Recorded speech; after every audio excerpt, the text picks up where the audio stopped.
doing well. Welcome to another We Read the Documents live stream. Your host, John Briston. Thank you for being a subscriber. If you want to support my work, and thank you for everyone who's donated, buy me a coffee/We've Read. If you want to subscribe to my work, search We Read the Documents on Substack, Odyssey, Patreon, and Rumble. Substack gives you the most access to my content. You get my written work, and you get my Spotify stream link if you want to listen to my video streams in podcast form, as well as my fellow brother in Christ and I, Jeremy Stone, have a Christian podcast, By Their Fruits. You can search on Spotify or wherever you listen to your podcasts. And I've been a digestive health coach for greater than a decade. So if you need any digestive health issues, go to Fix Your Gut. If you have any digestive health issues, go to fixyourgut.com. I offer coaching. You can use the coupon code John to get half off. Hopefully I'll be able to find you relief. God bless each and every one of you. So here is Flynn platforming Shipwreck. I've covered Shipwreck on this channel many times. Shipwreck is definitely pushing the false Great Awakening, a platform to shill, if I ever saw one. So Flynn says, this is exactly why every sane non-pedophile in America has to help. Get in the fight. America Future will continue to be fighters and champions for children. Join us or join some legit organization. Help stop the sheer madness that exists inside our nation. And please watch what your kids are doing on their darn iPhones, iPads, or whatever they use. RFK Kennedy Jr., again, that's interesting. RFK Jr. defending the kids. We'll get a little bit more of that later when he was directly, around Epstein. There's numerous allegations and connections against RFK Jr. as well. And connections between RFK Jr. and Epstein and the allegations of him possibly murdering his ex-wife, Mary Richardson, or, allegations within his private sex diary journal that was leaked. So RFK Jr. is definitely not our guy, and I've covered it on this channel. So follow Shipwreck. Thanks for always on being top of all these issues. The Shipwreck is being pushed directly by General Michael Flynn. Here's Michael Flynn's group, America's Future. I've covered it before on this channel. If you look at some of the spending that has been paid out through America's Future Incorporated through tax year 2022, you have direct connections to the journalist Laura Logan and Tracy Diaz. So Tracy Beans being paid by Flynn, both Logan and Diaz being paid by Flynn. Okay. I want to thank someone who knows they are. I'm not going to say who they are, but they had sent this to me. So here we have the leadership team. We have Michael Flynn's sister, Mary Flynn. We have Michael Flynn on the board of directors, Laura Logan on the board of directors, Paul S. Hoffecker, for which I can tell he just seems to be a doctor, lives in Florida, owns a hyperbaric oxygen therapy company. Mike Smith made the Out of Shadows documentary, and good old Ivan Ranklin. We're going to talk about Retribution later. Good old Ivan Ranklin is a board member. Ivan E. Ranklin, Esquire. Okay. So Ivan Rankin is a constitutional attorney and retired Lieutenant Colonel Green Beret. Okay. And we have America's Future running the Champions for America second annual celebration at the Mar-a-Lago Club. You can go to a gala where Trump is the honored guest, and honor speakers and guests being Mike Flynn, the actor Zac Efron, Wyatt Hendrickson, Gary Braca, the Scientologist Grant Cardone, and his wife Alina Cardone. A once-in-a-lifetime patriotic experience, chat. You get exclusive VIP roundtable, and sponsorships are available. If you get the Patriot, you get poolside reception and dinner. Patriot package, okay? $5,000. Founders package, poolside reception, dinner, and photo op. $7,500. Presidential package, poolside reception, dinner, photo op, preferred seating with VIP Donald Trump. Black tie affair. Tickets are tax deductible and non-refundable for $10,000. Grifton pays and gonna get paid. Host committee: Kid Rock, Mel Gibson, Congressman Mark Alford, Congressman Del Strong, Congressman Ryan Zinke, Chloe and Rick Mayers, Sam and Kevin Sarbo, Martha and Stuart Fain, Bo Loudon, and Dr. Jeanan and John Loudon. Great Awakening. All right. So we have Kash Patel here. Kash Patel, who, pushed a lot of the false Great Awakening, pushed a lot of the false Q narrative. Well, he had put number 9 in his bio, as you can see here, on X. And then there's a Q drop referencing number 9. First indictment unsealed would trigger mass pop awakening. First arrest will verify action and confirm future direction. They will fight, but you are ready. Marker number 9. Q. Okay. So, what this might be? Well, the sealed indictment that was unsealed led to 2 arrests. Okay? Leaders of global online extortion and exploitation group 764. 764. Think about those numbers for a minute. Think about let's see, maybe we can add them together, right? Well, 7 plus 6 plus 4 equals... sorry. 17.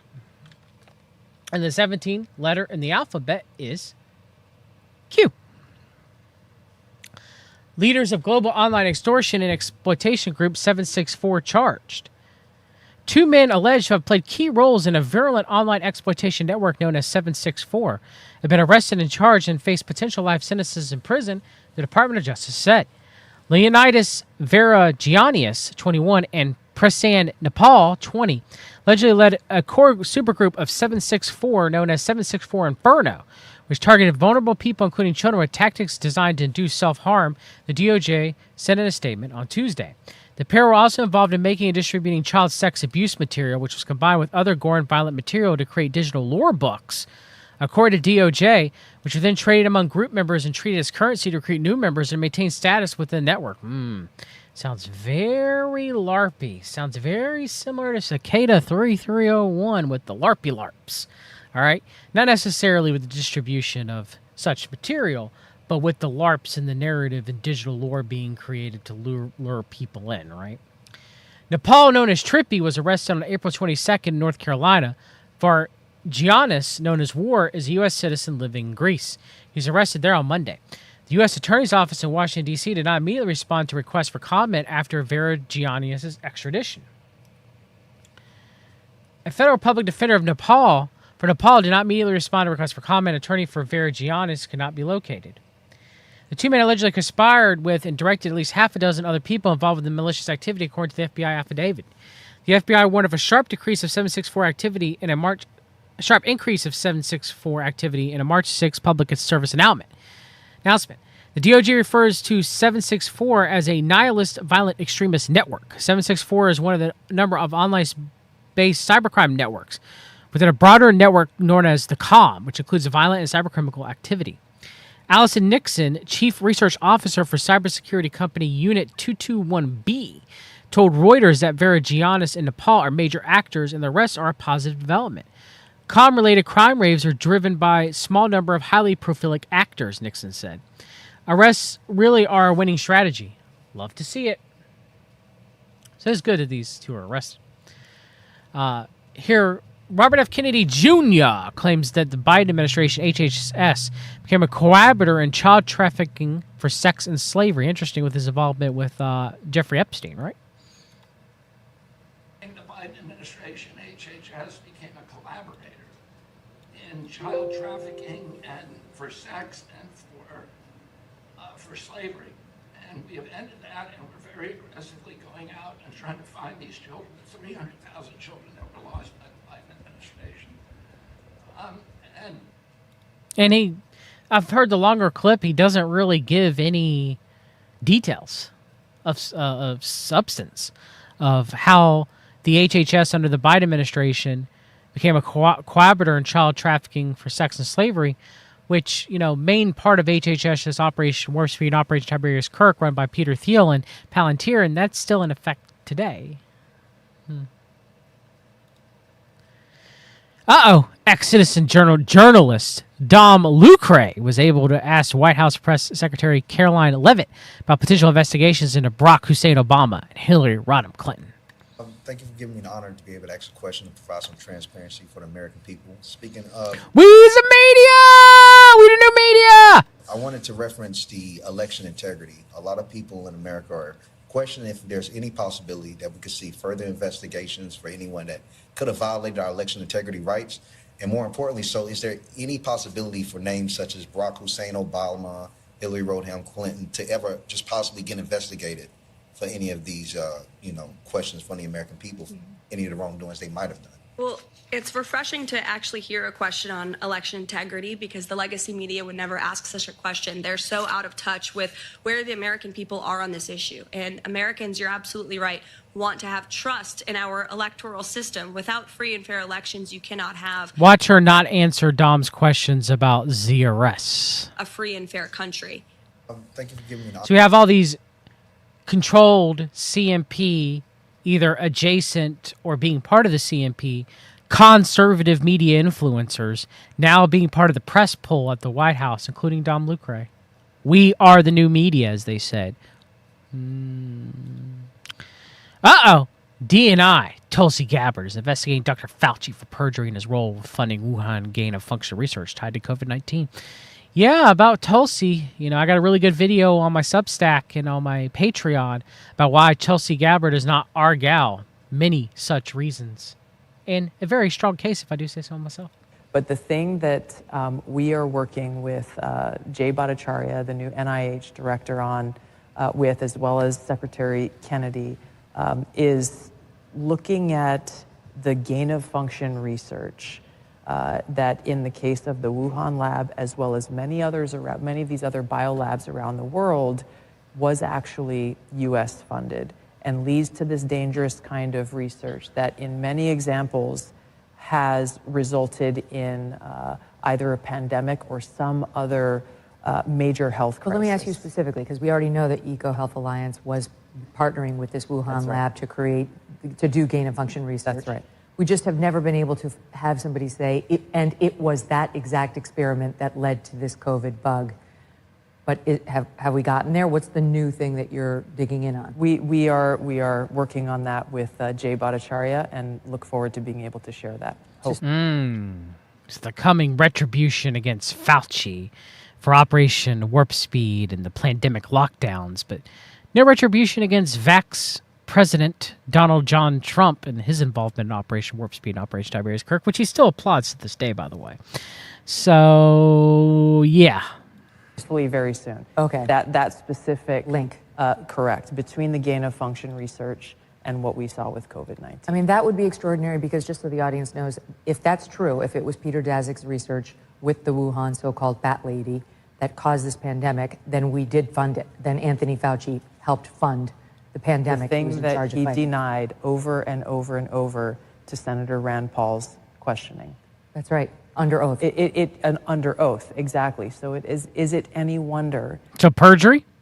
Are they going to get Fauci for perjury? That he sought a preemptive pardon for anything during a certain period of time by President Biden before he left office. And then strong-armed and smeared people like Dr. J. The conservative conspiracy theory about Biden and the auto pen and retribution for those who used Biden as a puppet during his administration with the auto pen. We'll get to more of that in a minute. It's interesting, Ivan Reichlin, retribution, right? The pushing of retribution, Trump saying he will be our retribution when our retribution is God the Father and God alone. God is who brings vengeance. We don't bring vengeance. God is our justice. Yeah, very interesting, huh? Bhattacharya, anybody who came out and said, I don't know if that's natural. This actually smacks of lab. And the reason why this is so important is not just what happened in the past. It's because this gain-of-function research is happening in biolabs around the world. If my thesis of the controlled Great Reset to the false Great Awakening, when justice, in quotation marks, disguised as retribution and vengeance, actually happens to the harlot world order. If the Antichrist, as the beast, devours the harlot, destroys the harlot because he hates the harlot, and this eventually happens, right? You have the current world order, which is kind of an amalgamation of powerful Swiss Templars and Zionists and Jesuits and Freemasons and powerful Chinese families and so on and so forth, which is the power is concentrated in Jerusalem. I believe Jerusalem is Mystery Babylon in Revelation.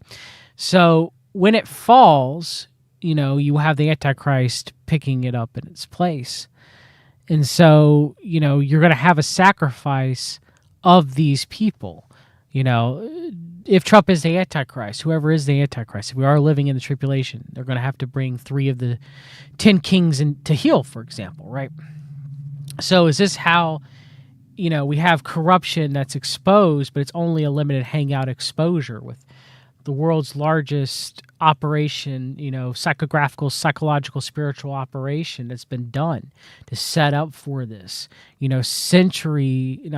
decades, almost a century, yeah, of the truth movement. You can say Alice Bailey is the OG truther, right? Setting up for this great awakening, setting up for a false savior to save humanity, the Antichrist.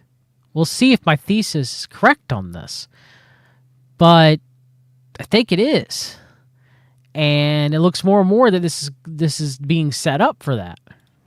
I got attacked, and I think you saw this. We've probably talked about it on your show before, when I warned against U.S.-funded biolabs in Ukraine when the Russia-Ukraine war kicked off for this very reason. Who knows what kinds of pathogens are in these labs, and if released, could create another COVID-like pandemic.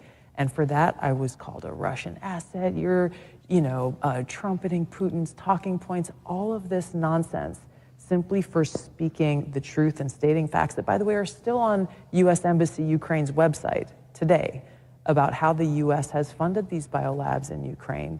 But my point is, in order to prevent another COVID-like pandemic or another major health incident that could affect us in the world, we have to end this gain-of-function research and provide the evidence that shows exactly why and how it's in our best interest, the American people's best interest, to bring about an end to it. Trump, I recommend the measles vaccine as vaccine president, as vax daddy, but will not mandate it. The president is our leader in so many ways, and your voice counts so much. Yeah. And you can't tell moms and dads, it's a good thing to get a measles vaccine. Do I recommend it? Yes, yes I do. Okay. I recommend it, yeah. Got it. That was my question. Do I mandate it? No. No, I didn't. But I do recommend it, yes. Good. Do you think... That's how you wash your hands, right, Trump? Suspending habeas corpus. When have I heard that before? President Trump opens the door to suspending habeas corpus, an aggressive move used by 3 previous presidents to conduct mass deportations of illegal. And, of course, Q alluding to it in Q post 3,900 and 2,460. The privilege of the writ of habeas corpus shall not be suspended unless when cases of rebellion or invasion, the public safety may require it. There you go. There you go. Martial law. Signaling martial law.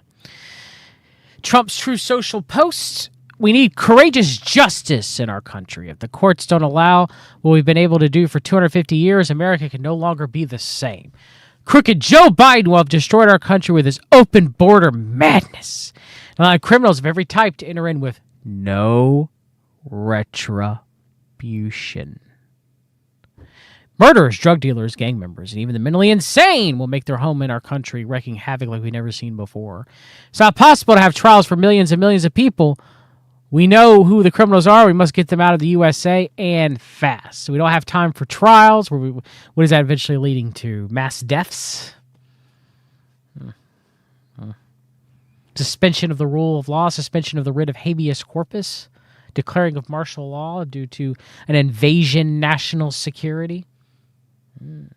Yeah. Secret Bukele deal lies between Trump's El Salvador deportations from Drop Site. U.S. President Donald Trump and Salvadorian President Nayib Bukele have long presented themselves as crusaders of justice, battling the scourge of transnational criminal gangs. Earlier this year, the Trump administration declared MS-13, a violent Salvadorian gang that originated in the United States and other Latin American criminal groups, to be terrorist organizations. The narrative hit a cinematic apogee earlier this month when Trump swept up a clutch of Venezuelans he said were hardened gangsters, paired them with some of the alleged members of MS-13, and sent them down south to be detained in Bukele's terrorism prison. Truth turns out to be much messier. Not only did Trump deport Venezuelans who were likely completely innocent, but also a specific MS-13 member who's emblematic of alleged corruption at the highest ranks of the Salvadorian government, a man called Grenaeus. The importance of Granaeus, whose legal name is Cesar Humberto Lopez Larios, lies in what he knows. According to a federal indictment, as the leader of MS-13, Granaeus was involved in secret negotiations between the gang and Bukele's government aimed at lowering gang violence in exchange for political support. Bukele denies the negotiations ever took place, but has long sought to get hold of high-ranking members of MS-13 who participated, working to keep such figures out of the hands of the United States before they can have their day in open court. The Bukele government has resisted extraditing a number of MS-13 leaders requested by the U.S. Some members of Benito Blandón and Gary Webb in the Dark Alliance, right? Blowing the lid off of that. The United States government trying to keep that from happening, huh? And the control of Freeway Rick Ross, huh? Yeah. Had Granaeus' case gone forward in the United States, the sordid links between Bukele and the gang he is famous for warring against may have been aired publicly. It said federal charges were dismissed 4 days before its expulsion due to sensitive and important foreign policy considerations. According to a recent unsealed Justice Department document, the Justice Department initially requested a document be sealed because the release could cause harm to the government's relationship with El Salvador. These arrangements have the result of intensive and delicate negotiations between the United States and El Salvador. A Justice Department attorney told a federal judge 2 weeks ago, What happened to all of that? What happened to all of that transparency? Granaeus is an alleged member of Ranfla Nacional, the name given to MS-13 board of directors. Bukele has consistently denied the negotiation with the gangs ever took place, but explosive revelations from El Ferrio showed that starting in 2019, 2 high-ranking Bukele administration officials secretly snuck into Salvadorian prisons alongside masked men to meet with incarcerated MS-13 leaders. Members of the Ranfla multiple times with Osiris Luna, the national director of prisons, and Carlos Marroquin, the director of the Social Fabric Government Office. During the negotiations with Luna and Marroquin, the gang's goal was to maintain the power and influence of MS-13 and obtain the benefits of government of El Salvador, a Justice Department indictment reads. In exchange, MS-13 agreed to reduce the number of public murders, which politically benefited the government of El Salvador by creating the perception the government was reducing the murder rate. More importantly, MS-13 agreed to provide political support to Bukele's party in the lead up to the consequential legislative elections in 2021, U.S. prosecutors allege. In exchange for greater benefits from the government, the elections led to sweeping victory for Bukele's party. In 2021, Reuters reported that Luna and Marroquin were said to be indicted by the United States Justice Department for collaborating with organized criminal groups. It's unclear if the charges exist. If they do, they are likely sealed. December 2021, the U.S. Treasury Department's Office of Foreign Assets Control sanctioned Luna and Marroquin for the alleged corruption. According to the Office of Foreign Assets Control, the 2 officials engaged in covert negotiations between government officials and the criminal organization, MS-13, in order to secure a secret truce with gang leadership. The Treasury Department also alleged in 2020 Bukele's administration provided financial incentives to MS-13 to reduce gang violence in exchange for political support. According to Menendez Dardon from WOLA, U.S. sanctions on these 2 officials are significant. It shows enough evidence that a reduction of violence in El Salvador was compromised. There were political negotiations between gangs and the government of El Salvador. In 2021, after decisive legislative elections that gave Bukele's party a supermajority in the government, his administration removed the country's attorney general and 5 members of the Supreme Court, and Republicans stating they would engage in extraditions to the United States of Ranfla members. The Bukele administration also dismantled a unit of Salvadorian prosecutors investigating the meetings with the gang members. Yep, Bukele is corrupt as they come. According to El Ferro's reporting, the truce between Bukele's government and MS-13 seems to have collapsed in 2022, leading to a wave of murders. The year Bukele announced a state of exception to wipe out criminal groups, which cast aside due process and led to a wave of alleged human rights abuses. The homicides were high and they began to go down, said Cruz, a Salvadorian human rights attorney, explained that the majority of the gang members in Bukele's prisons are low-ranking members. But soon violence in the country took a different form. What happened instead? Disappearance and clandestine burials began to go up. You wouldn't have a killing one day, but you had 5 disappearances in a day. Wow. All right. Is that coming here? Treasury Secretary Scott Bessent announces the U.S.-Ukraine Reconstruction Investment Fund. Thanks to President Trump's tireless efforts to secure a lasting peace, I am glad to announce the signing of today's historic economic partnership agreement between the United States and Ukraine, establishing the United States-Ukraine Reconstruction Investment Fund. This partnership allows the United States to invest alongside Ukraine to unlock Ukraine's growth assets, mobilize American talent, capital, and governance standards that will improve Ukraine's investment climate and accelerate Ukraine's economic recovery. The Development Finance Corporation will participate and help to establish this fund in collaboration with the government of Ukraine. Today's agreement signals clearly to Russian leadership that the Trump administration is committed to a peace process centered on a free, sovereign, and prosperous Ukraine over the long term. It's time for this cruel and senseless war to end. The killing must stop, and both the United States and the government of Ukraine look forward to quickly operationalizing this historic economic partnership for both the Ukrainian and American people. So when you look up exactly what this is literally, we get the rare earth minerals within the Ukraine, and what they get from us is our NGOs going over there and rebuilding Ukraine. Like we've done with most countries around the world that we destroy first and then later go back and build up. It's literally the same thing yet again. But that's okay because Trump's in power, right? There's a new club by Donald Trump, David Sachs, and the Winklevoss called the Executive Branch, which allows for members to have close proximity towards President Donald Trump. It costs $500,000 to get in. Yep.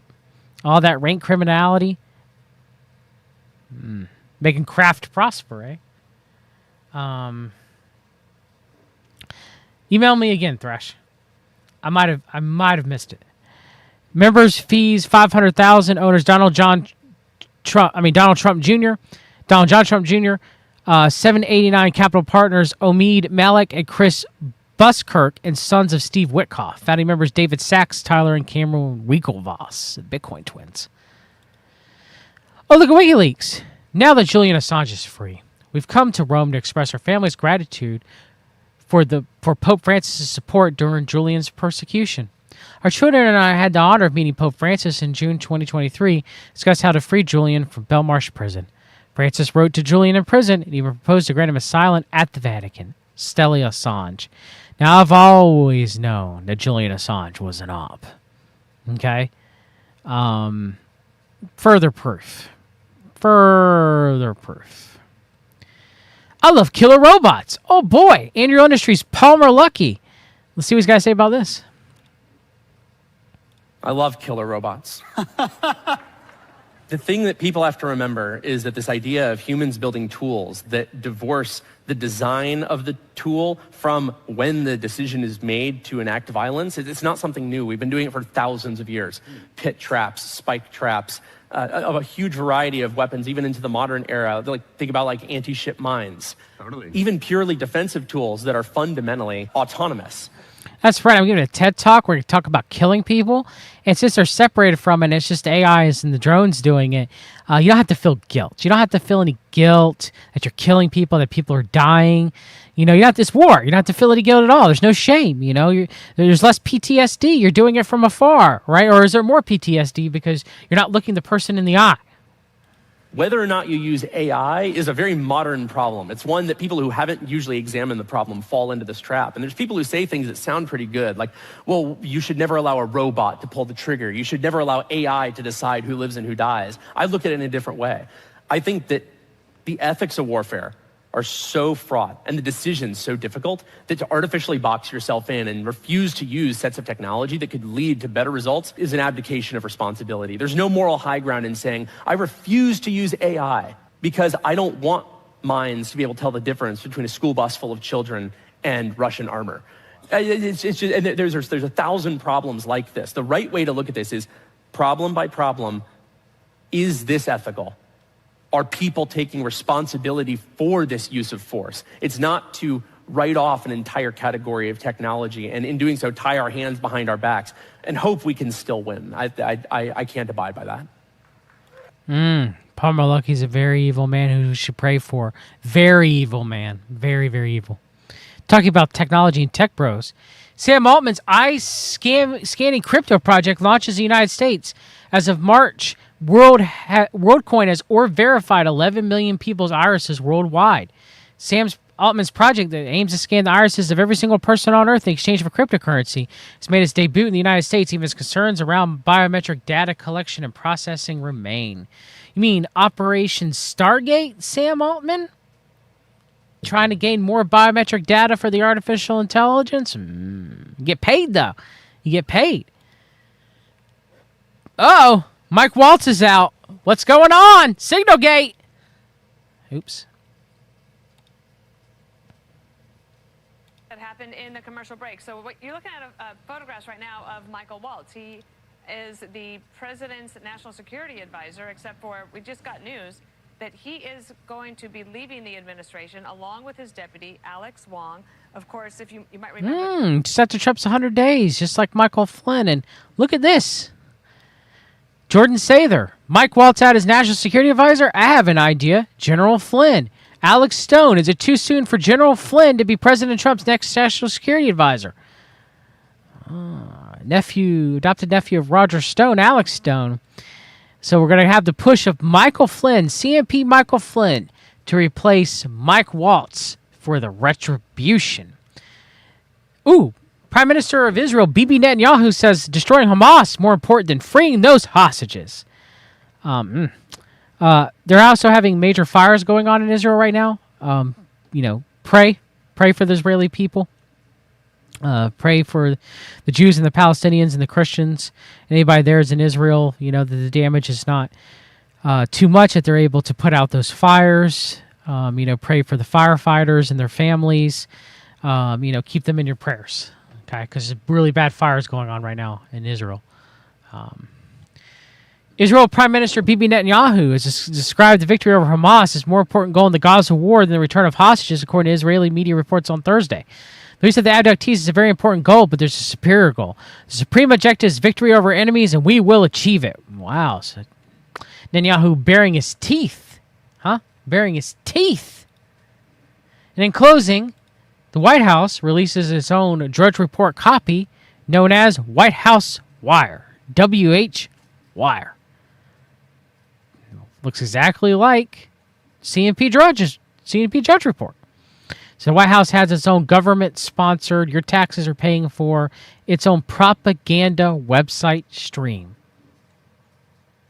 News collation just for you.